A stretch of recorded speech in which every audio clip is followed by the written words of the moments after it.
नमस्कार, मैं रविंद्र सर आप सभी का अपने YouTube चैनल पर स्वागत करता हूं।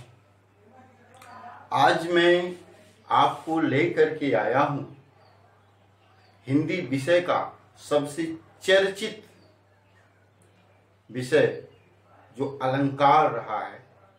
अक्सर लोगों की यह समस्या होती है अलंकार को समझने में, अलंकार पहचानने में। आज मैं इन सभी चीजों का निराकरण करने वाला हूं अपने इस YouTube के माध्यम से। तो आज का टॉपिक हमारा है अलंकार। अलंकार पर हम चर्चा करेंगे। अलंकार का हम सीधे सीधे अर्थ देखते हैं कि अलंकार का अर्थ क्या होता है। तो अलंकार का अर्थ होता है सुशोभित करना या सुसज्जित करना। अलंकार का क्या अर्थ होता है?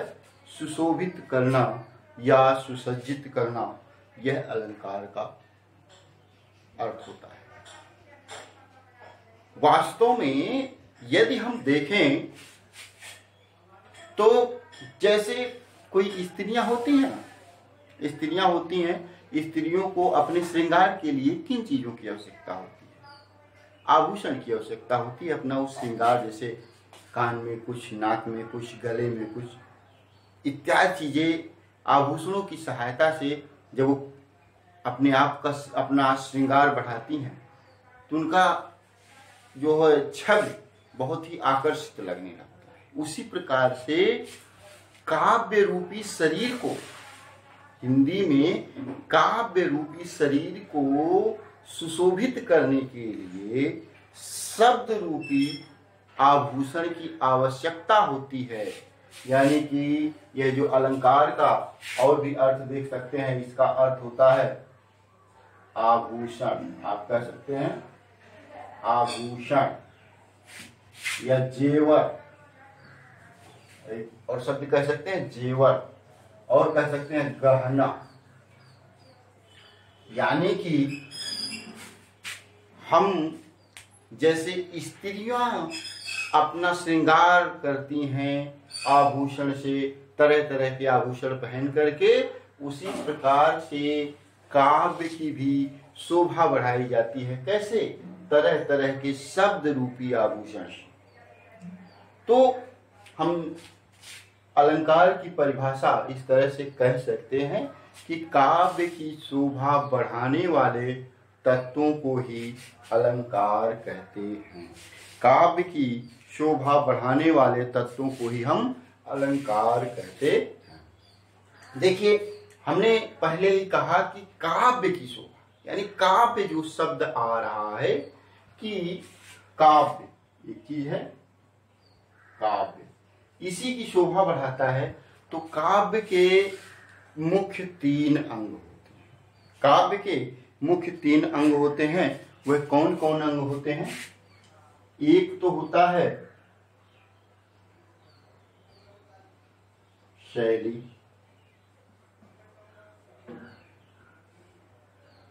दूसरा होता है भाषा, और तीसरा होता है भाव। तीसरा क्या होता है? भाव होता है। भाव यानी कि काव्य के 3 चीज आपको मिले, शैली, भाव और भाव। ये 3 चीज मिले। काव्य के मुख्य 3 अंग ही होते हैं। आपसे कभी कभी प्रश्न भी पूछा जा सकता है कि काव्य के मुख्य कितने अंग होते हैं? तो 3 अंग हैं, भाषा, शैली और भाव। तो एक चीज और देखिए कि किसी भी चीज की रचना के लिए हमको सबसे अधिक जरूरत किस चीज को सीखने की होती है? वह है भाषा।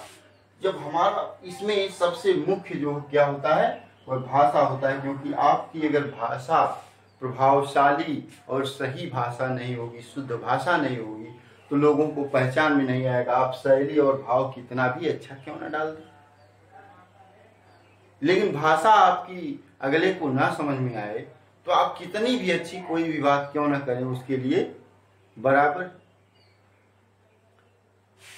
तो इसलिए भाषा की आवश्यकता। जैसे आपको एक उदाहरण मैं दूं, आप गांव में चले जाइए, गांव में यदि किसी व्यक्ति को अंग्रेजी ना आती और उसको अंग्रेजी में समझाना प्रारंभ कर दीजिए, पता लगा वो अंग्रेजी का जो स्वर और वावेल होता है, यानी अंग्रेजी का वर्णमाला ABCD भी नहीं जान रहा है, और उसको अंग्रेजी में आप लेक्चर दे रहे हो, वो आपकी भाषा को तो समझ नहीं रहा है। आप कितनी भी अच्छी समझाइए वो समझेगा नहीं।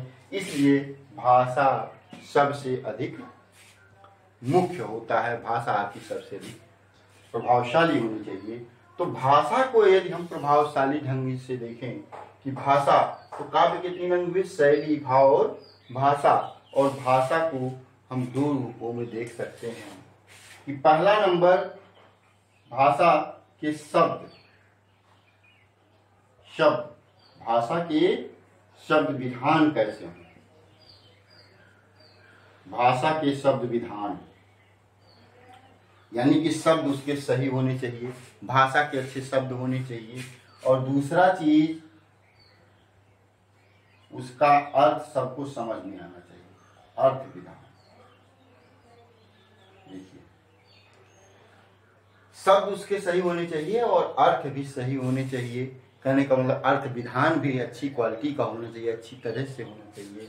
तो इस प्रकार से जैसे भाषा में शब्द विधान और अर्थ विधान 2 चीजें होती हैं, उसी प्रकार से इन्हीं आधारों पर ही अलंकार, जो काव्य की शोभा बढ़ाने वाले तत्व होते हैं, जिनको हम अलंकार कह रहे हैं, यहीं से इनको देखा जा सकता है। जैसे भाषा को शब्द और अर्थ 2 चीजों में हमको अच्छी तरह से समझना चाहिए और अच्छी तरह से बताना चाहिए, तभी अगले को समझ में आएगा। इसी प्रकार से कविता भी लिखते समय हमको क्या करना चाहिए, उसके शब्दों पे ध्यान देना चाहिए और उसके अर्थ पे भी ध्यान देना चाहिए। उसका अर्थ भी सही आ रहा हो, उसका भाव सही आ रहा हो, उसकी शैली सही आ रही हो। तो इस प्रकार से अलंकार के 2 चीज हुए, एक शब्द के आधार पर यानी कि शब्दालंकार हो गया, और अर्थ के आधार पर अर्थालंकार हो गया। तो ये चीजें होती हैं अलंकार। तो अलंकार के प्रकार, अब देखिए अलंकार के प्रकार कि अलंकार कितने प्रकार का होता है, अब हम यह देखते हैं। अभी हमने बताया शब्द विधान और अर्थ विधान, यानी कि अलंकार हमारा एक हो गया शब्दालंकार,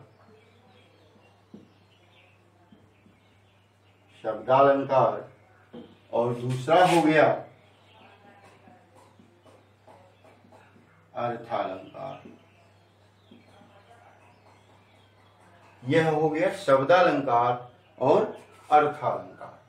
देखिए, शब्द, जब हम शब्दों के द्वारा, शब्दों के चमत्कार से किसी काव्य की शोभा बढ़ाते हैं, जब हम शब्दों के चमत्कार से किसी की शोभा बढ़ाए, किसी की शोभा बढ़े, किसी काव्य की शोभा बढ़े, वहां शब्दालंकार होगा।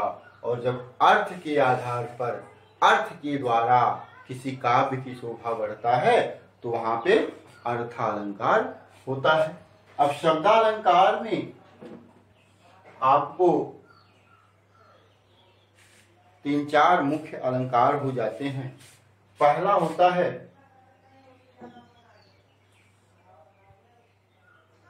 अनुप्रास अलंकार। अनुप्रास अलंकार। दूसरा होता है यमक अलंकार। दूसरा क्या होता है, यमक अलंकार।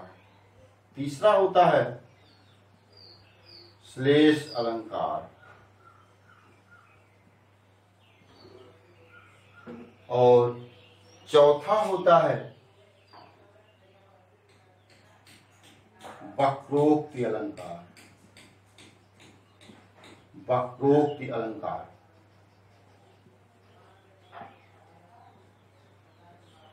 और एक और होता है विप्सा अलंकार। एक और होता है क्या, विप्सा अलंकार, यहीं पे हम कर देते हैं विप्सा अलंकार। और इसमें एक और अलंकार आ जाता है, वह होता है, उसका नाम है, आपके सामने सबसे अधिक वह आता है, उसको कहते हैं पुनरुक्ति प्रकाश। पुनरुक्ति प्रकाश अलंकार, पुनरुक्ति प्रकाश अलंकार, ये होते हैं शब्दालंकार। ठीक। और अर्थालंकार में जो होते हैं, अर्थालंकार तो हालांकि बहुत सारे होते हैं, लेकिन हम कुछ बता देते हैं आपको मुख्य मुख्य। जैसे हुआ उपमा अलंकार, हम आपको अलंकार नहीं लिख रहे हैं क्योंकि लिखने में अधिक जा रहा है, तो फिर पता लग रहा है यहाँ पे आएगा नहीं। उपमा अलंकार, रूपक अलंकार, उत्प्रेक्षा अलंकार, रूपक हो गया, उपमा हो गया, उत्प्रेक्षा हो गया, और विभावना हो गया, संदेह हो गया, और इसी के आगे देख लीजिए भ्रांतिमान अलंकार हो गया। तो इस प्रकार से बहुत अलंकार हैं। उपमा, रूपक, उत्प्रेक्षा, विभावना, संदेह, दृष्टांत, अतिशयोक्ति, एक और हम लिख देते हैं जो आपको अधिक आपके सामने आएगा, अतिशयोक्ति। अतिशयोक्ति अलंकार, विरोधाभास अलंकार, विरोधाभास अलंकार। तो देखिए इसमें बहुत सारे अलंकार हैं, लेकिन मुख्य मुख्य अलंकारों को मैं आपको बता रहा हूं। उसके अब देखिए हमने यही चीज कहा कि जब शब्द के आधार पर काव्य की, शब्दों के द्वारा किसी काव्य की शोभा बढ़े, काव्य में चमत्कार उत्पन्न हो, वहां पे शब्द अलंकार हुआ। और जब अर्थ के द्वारा किसी काव्य में चमत्कार हो, अर्थ के माध्यम से उसकी शोभा बढ़ाई जा रही हो, तब वहां पर अर्थालंकार होगा। आपको एक चीज और मिलेगा, आपको कहीं कहीं ऐसा मिलेगा कि कुछ कविताओं की लाइनें ऐसी मिलने लगेंगी कि वहां पर जो है आपको शब्दों के द्वारा भी शोभा बढ़ रहा है और अर्थ के द्वारा भी शोभा बढ़ रहा है। तो आप सोचेंगे हम उसको शब्दालंकार में रखें या अर्थालंकार में रखें।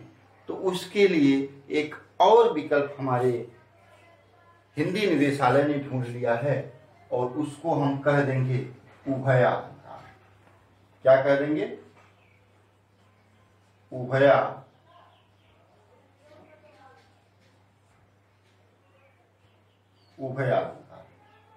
तो इस प्रकार से अलंकार को अब 2 की जगह हम 3 अलंकार पढ़ने लगेंगे। अब हमारा यह आता है कि अनुप्रास अलंकार, यमक अलंकार, श्लेष अलंकार, पुनरुक्त प्रकाश, विप्सा, वक्रोक्त, यह सब क्या है, इनकी परिभाषाओं के बारे में हम जानते हैं। तब तक आप चाहें तो इसे नोट कर लें। देखिए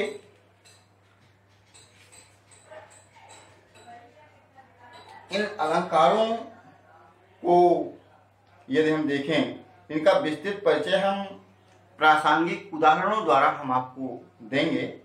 और अब हम आते हैं शब्दालंकार में। यदि आप इसका स्क्रीनशॉट ले लिया हो तो हम आते हैं शब्दालंकार में, और शब्दालंकार में क्या क्या चीजें हैं वह देखते हैं।